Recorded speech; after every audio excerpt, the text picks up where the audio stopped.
Hello दोस्तों, स्वागत है आपका मेरे यूट्यूब चैनल पर, जहां पर हम बात करते हैं सिर्फ म्यूचुअल फ़ंड के ऊपर। तो आज के इस वीडियो में हम कौन एब्सोल्यूट म्यूचुअल फ़ंड के डायरेक्ट ग्रोथ प्लान के ऊपर बात करने वाले हैं। तो ज़्यादा देरी ना करते हुए आइए शुरू करते हैं आज का वीडियो।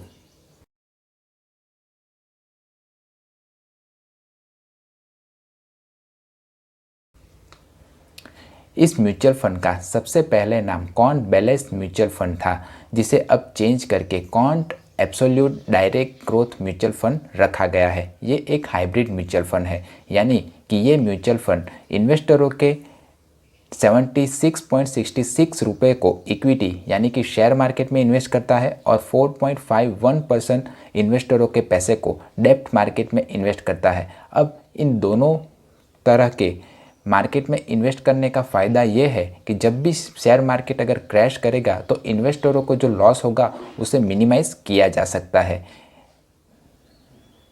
अब जिसे नहीं पता कि हाइब्रिड म्यूचुअल फंड किसे कहते हैं, तो हाइब्रिड यानी कि दो, ये जो म्यूचुअल फंड होते हैं वो इक्विटी यानी कि शेयर मार्केट और डेब्ट यानी कि जो सरकारी बॉन्ड्स होते हैं उन दोनों में इन्वेस्टरों के पैसे को निवेश करता है। अब इन दोनों तरह के इंस्ट्रूमेंट में पैसे निवेश करने का फ़ायदा ये है कि अगर जब भी कोई मार्केट अगर क्रैश करेगा तो ये जो डेब्ट का जो पैसा होगा वो उस मार्केट क्रैश में इन्वेस्टरों के पैसे को सेव कर लेगा। इसीलिए हाइब्रिड म्यूचुअल फंड लाया गया था। ये जो म्यूचुअल फंड है वो 1 जनवरी 2013 को लॉन्च हुआ था और अब तक इसने 8 साल 4 मंथ हो गए हैं। ये एक हाइब्रिड म्यूचुअल फंड है जो अपनी एसेट को एक से ज़्यादा जगहों पर इन्वेस्ट करता है, जैसे कि इक्विटी, डेब्ट, गोल्ड, रियल एस्टेट, ताकि अगर मार्केट के उतार चढ़ाव को वो अच्छी तरह से बैलेंस कर पाए। अगर हम इस म्यूचुअल फंड की रेटिंग को देखें तो क्रिसिल ने इस म्यूचुअल फंड को 5 स्टार रेटिंग प्रोवाइड की हुई है। अब ये रेटिंग हर बार चेंज होती रहती है, तो जब भी आप कोई भी म्यूचुअल फंड चुने तब उस म्यूचुअल फंड की हाल की रेटिंग उसके परफॉर्मेंस के आधार पर क्या चल रही है उसे ज़रूर चेक कर ले। अब हम इस म्यूचुअल फंड के कुछ बेसिक डिटेल्स के बारे में जान लेते हैं। तो इस म्यूचुअल फंड जो बेंचमार्क फॉलो करता है वो है क्रिसिल हाइब्रिड 35+65 ट्राई। इस म्यूचुअल फंड का अगर हम एक्सपेंस रेशियो के बारे में अगर बात करें तो वो 2.38% है, जो मेरे हिसाब से काफ़ी ज़्यादा है, क्योंकि जितना ज़्यादा एक्सपेंस रेशियो होगा उतना ही कम इन्वेस्टरों को प्रॉफिट होगा। अगर आपको नहीं पता कि एक्सपेंस रेशियो क्या होता है तो मैं आपको शॉर्ट में समझा देता हूँ। एक्सपेंस रेशियो यानी कि जो इन्वेस्टर यानी कि म्यूचुअल फंड हाउसेस होते हैं वो इन्वेस्टरों के पैसे को मैनेज करने के लिए इन्वेस्टरों से एनुअली फ़ीस चार्ज करते हैं। उसी फीस को एक्सपेंस रेशियो कहा जाता है। तो जितना ज़्यादा एक्सपेंस रेशियो होगा उतना ही कम इन्वेस्टरों को प्रॉफिट होगा। तो जब भी आप कोई म्यूचुअल फंड चुने तो एक एक्सपेंस रेशियो के क्राइटेरिया को भी ध्यान रखें, ताकि आपको ज़्यादा से ज़्यादा प्रॉफिट हो सके, और जितना कम एक्सपेंस रेशियो होगा उतना ही ज़्यादा इन्वेस्टरों को प्रॉफिट होगा। इस बात को आप हमेशा ध्यान रखें। अब हम आगे बढ़ते हैं। तो इस म्यूचुअल फंड के अगर हम एग्जिट लोड के बारे में बात करें तो वो है 0%, और वो ये एक ओपन एंडेड म्यूचुअल फंड है, यानी कि इन्वेस्टर जब चाहे तब अपने पैसे इस म्यूचुअल फंड में लगा सकता है और जब चाहे तब अपने पैसे को इस म्यूचुअल फंड से बाहर भी निकाल सकता है। इसमें no lock-in period charge available है। अगर हम इस म्यूचुअल फंड की अगर AUM यानी कि एसेट अंडर मैनेजमेंट को देखें तो वो 24 करोड़ है, जो काफ़ी कम है। तो AUM कम होने के कारण ही मुझे ऐसा लगता है कि इस म्यूचुअल फंड का एक्सपेंस रेशियो काफ़ी ज़्यादा होता है। अब हम अगर इस म्यूचुअल फंड में आप अगर निवेश करना चाहो तो मिनिमम SIP 1000 रुपीज़ से स्टार्ट कर सकते हो, या लमसम 5000 रुपीज़ से भी आप इस इन्वेस्टमेंट को स्टार्ट कर सकते हो।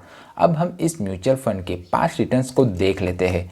तो इस म्यूचुअल फंड ने पिछले 1 साल में 97.8%, 3 साल में 23.2%, 5 साल में 18.5% और ऑल ओवर जब से ये म्यूचुअल फंड स्टार्ट हुआ है तब से लेके अब तक इस म्यूचुअल फंड ने 15.7% का रिटर्न्स इन्वेस्टरों को प्रोवाइड किया हुआ है।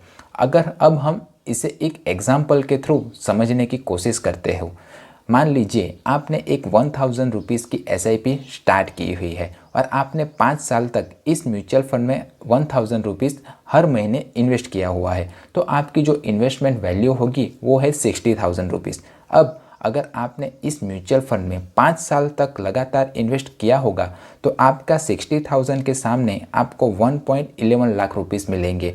अब हम कैटेगरी एवरेज यानी कि इसी तरह के दूसरे म्यूचुअल फंड में अगर हमने 60,000 रुपीज़ को इन्वेस्ट किया होता तो उसके सामने आपको 83,648 रुपीज़ मिलते। अगर आपने उन 60,000 रुपीज़ की बैंक एफडी करवा दी होती तो आपको 71,598 रुपीज़ मिलते।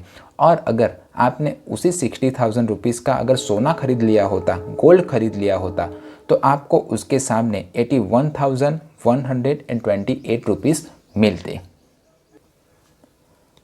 अगर आपको मेरा ये वीडियो पसंद आ रहा है तो वीडियो को लाइक करें और चैनल को सब्सक्राइब करें ताकि मेरा भी मोटिवेशन बना रहे। अब हम आगे बढ़ते हैं।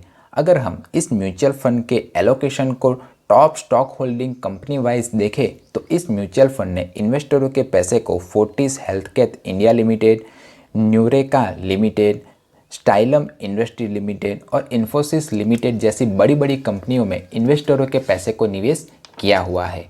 अगर हम एलोकेशन बाय मार्केट कैप अगर देखें तो इस म्यूचुअल फंड ने इन्वेस्टरों के पैसे को लार्ज कैप में 19.39%, मिड कैप में 27.47% और स्मॉल कैप में 29.81% निवेश किया हुआ है। इससे आप कह सकते हैं कि ये म्यूचुअल फंड है वो काफ़ी रिस्क ले रहा है और कंपेयर में उसके सामने कम रिटर्न्स प्रोवाइड कर रहा है। अगर हम एलोकेशन बाय सेक्टर देखें तो इस म्यूचुअल फंड ने हेल्थ केयर में 22.08%, फाइनेंस सेक्टर में 10.6% और एफएमसीजी सेक्टर में 9.27% और टेक्नोलॉजी सेक्टर में 8.81% इन्वेस्टरों के पैसे को निवेश किया हुआ है।